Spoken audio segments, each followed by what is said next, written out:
Elle était le visage de la France des années 80. Une étoile au sommet de sa gloire que rien ne semblait pouvoir arrêter, jusqu'à ce qu'une nuit de printemps ne change son destin à jamais. Ce 30 avril 2026, Chantal Nobel s'est éteinte à l'âge de 77 ans. Ses enfants, Anne-Charlotte et Alexandra, viennent de briser le silence pour annoncer l'ultime rendez-vous de sa vie. Comment cette femme, dont la carrière fut brisée en plein vol, a-t-elle réussi à transformer une tragédie en une leçon de bonheur?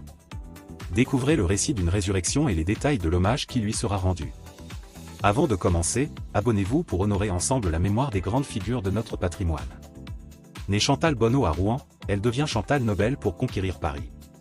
En 1985, le phénomène Château Vallon explose, elle incarne l'autorité et le glamour, devenant instantanément une icône populaire. Mais le succès est de courte durée. Quelques mois après le lancement de la série, un terrible accident de la route la laisse lourdement handicapée. À seulement 37 ans, les caméras s'éteignent. Le milieu artistique, qu'elle jugeait elle-même sévère, lui tourne le dos, incapable d'intégrer son handicap à l'écran. Loin des projecteurs, Chantal Nobel a choisi la lumière de Ramatuelle. Handicapée à 80%, elle a mené un combat exemplaire contre la colère et l'amertume.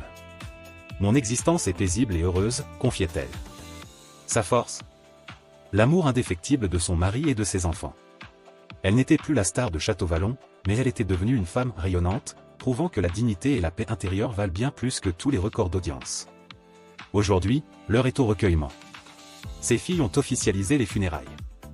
La cérémonie se tiendra ce jeudi 7 mai 2026, à 15 h, en l'église de Ramatuelle. Un village qu'il avait adopté et protégé durant ses 40 années de retraite.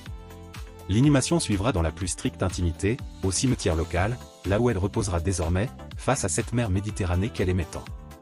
Chantal Nobel ne sera pas seulement restée dans les mémoires pour un rôle de fiction. Elle laisse derrière elle l'image d'une résilience absolue face à l'adversité. Une femme qui, après avoir tout perdu en une nuit, a su reconstruire une vie riche de sens et d'amour. Quel souvenir gardez-vous de l'inoubliable interprète de Florence Berg? Partagez vos hommages en commentaire pour que sa mémoire continue de briller.